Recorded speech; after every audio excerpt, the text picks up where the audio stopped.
তারেক রহমান, আমরা তার অপেক্ষায় আছি। আমাদের দৃঢ় বিশ্বাস খুব শীঘ্রই তিনি এই বাংলাদেশের মাটিতে আসবেন। বাংলাদেশের কঠিন কঠিন সমস্যা রয়েছে, পাহাড় পর্বত সমস্যা রয়েছে। ফ্যাসিবাদ বিরোধী সকল রাজনৈতিক দল সবাইকে নিয়ে একটা জাতীয় ঐক্যমত্যের সরকার কিভাবে চলতে পারে, এই চিন্তা চেতনা করেই তিনি আজকে তৃণমূল পর্যায়ে সাধারণ মানুষের কাছে যাচ্ছেন।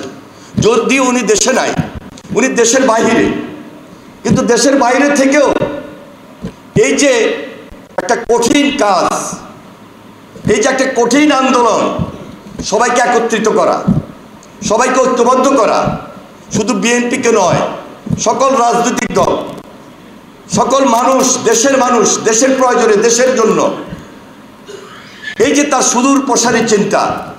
5 তারিখের পর আমরা বিশেষভাবে দেখছি তার প্রত্যেকটা বক্তব্য, তার বডি ল্যাঙ্গুয়েজ, তার কথাবার্তা, তার আচার আচরণ, বিরোধী দলকে সম্বোধন করা,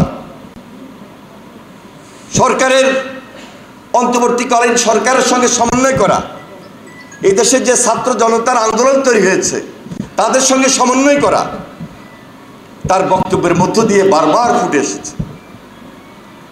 জিয়া রহমান যেভাবে জনপ্রিয় রাষ্ট্রপ্রধান ছিলেন, শহীদ রাষ্ট্রপতি জিয়া রহমান জনপ্রিয়তা অর্জন করেছিলেন তার কাজের মধ্য দিয়ে। দেশনেত্রী বেগম খালেদা জিয়া তার আপোষের ভূমিকা থেকে যেভাবে এই দেশের মানুষের কাছে শ্রদ্ধার পাত্র হয়েছিলেন। আজকে তিনি অসুস্থ, তাকে অসুস্থ করে রাখা হয়েছিল, মিথ্যা মামলা দিয়ে তাকে সাজা দেওয়া হয়েছিল।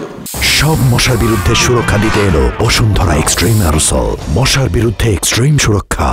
তিনি এখনো মৃত্যুর সঙ্গে পাঞ্জা লড়ছেন। একটা স্থায়ী চিকিৎসা করবেন, লন্ডন গিয়েও কিন্তু সেটা একেবারে খুব বেশি পারছেন বলে আমরা দেখি না। দেশের জন্য তার মায়া, দেশের জন্য তার টান, তিনি বারবার সেখানে থেকেও দেশের মানুষের কথা চিন্তা করেন। এই যে তার মনোবল, এই যে তার সাহস, সেখানে আমাদেরকে আরো বেশি মনোবল এবং সাহস সঞ্চার করে দিচ্ছে। তারেক রহমান আজকে বাংলাদেশ জাতীয়তাবাদী দলেরই শুধু নেতৃত্ব দিচ্ছেন না, তিনি বাংলাদেশকে নিয়ে ভাবছেন, বাংলাদেশকে নিয়ে চিন্তা করছেন। সুতরাং দেশের বাইরে থেকে যে কাজগুলো তিনি আজকে করছেন, আমরা তার অপেক্ষায় আছি।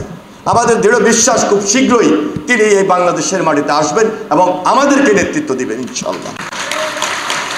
তার নেতৃত্বটা যদি আমরা খুব কাছের থেকে পাই, তার নেতৃত্বটা যদি এই লালমনিরহাটবাসী খুব কাছের থেকে পায়, তাহলে আজকে যে চিন্তা আমরা চিন্তিত,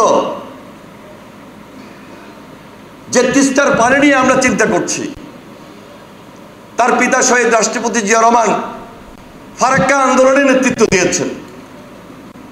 এই সমস্ত কঠিন কঠিন চিন্তার অবসান আমি মনে করি, আমরা মনে করি আগামী দিনের যিনি নেতা, যিনি এখন নেতৃত্ব দিচ্ছেন, যাকে আমরা রাষ্ট্রনায়ক হিসাবে, স্টেটসম্যান হিসাবে, অন্তরের অন্তঃস্থল থেকে দেশের মানুষের আপনজন হিসাবে চিন্তা করছি, তার পক্ষেই সম্ভব হবে।